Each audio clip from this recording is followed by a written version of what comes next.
Hello, bienvenidos and Juanin Guanlin to the first episode of What's New in MetaExplorer.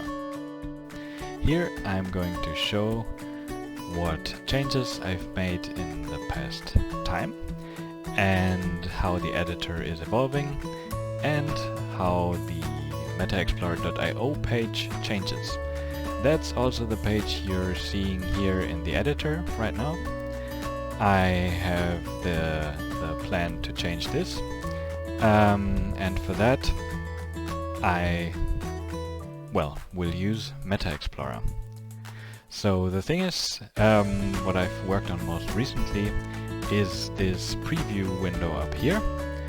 Previously what you had to do was, if you wanted to include a new component, for example this single audio selector, you'd have to drag it in, say that you want to connect it to this slot, and then you would find it down here at the bottom. So now I could record some audio because it's a single audio selector, and if I play that, some audio because it's a single audio selector. Yeah, I have this component working. I can remove it, and this is the working component that I dragged and dropped into the editor and connected to my website. Thing is, what I can do now is I can hit this and I get the same thing in the preview window over here. So I can, open the recorder as well, say something, and then delete it just as before.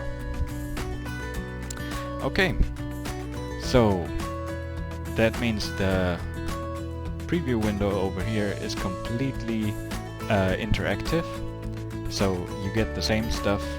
You get a direct preview basically of your component that you would use in the app here as well, and it's all live what you see here. Great. That was the latest update. The next thing that I am working on is the connection, not here from the designers to the front-end developers, but the connection from the back-end developers to the front-end developers. And as you can see here, MetaExplorer tries to bridge the gap between design, front-end development and back-end development by creating a schema here in the middle. And because backend developers, they give you an API schema, designers give you their design documentation in various different forms. And what I would like to see is that GraphQL and REST will automatically become the same blocks that you see over here.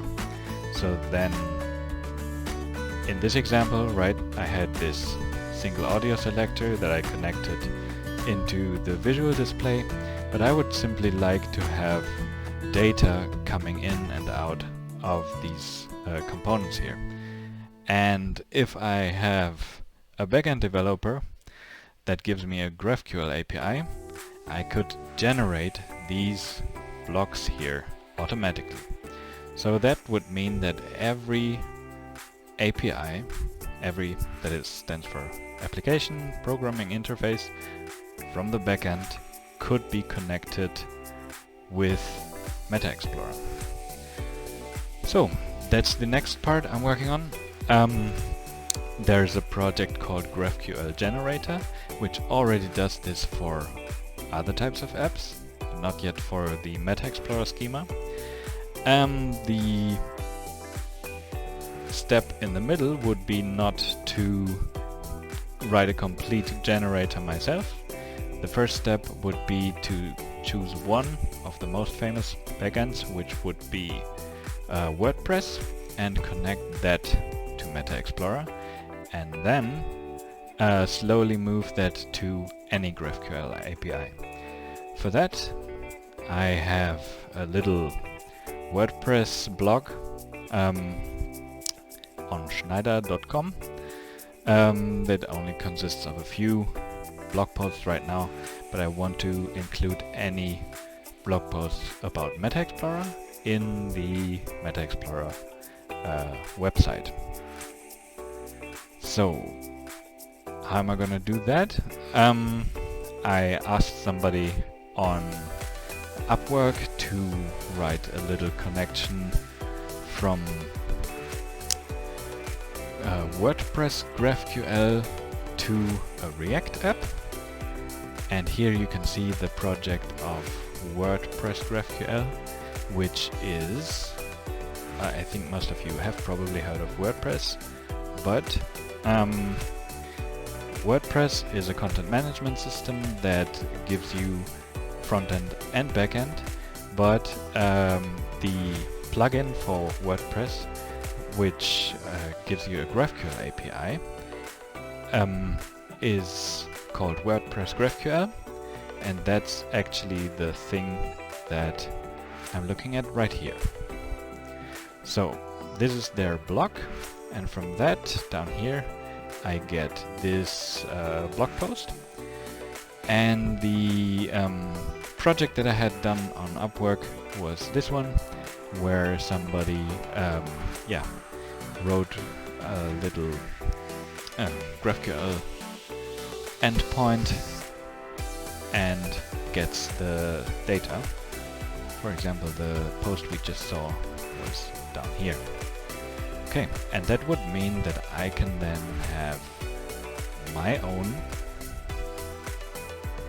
WordPress blog posts inside of my site, because the whole not to code to code wasn't exactly connecting well with a lot of people, and I plan on doing some different content there.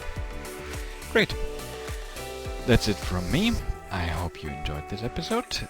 Leave me comments below, and well, hope you're having a great day.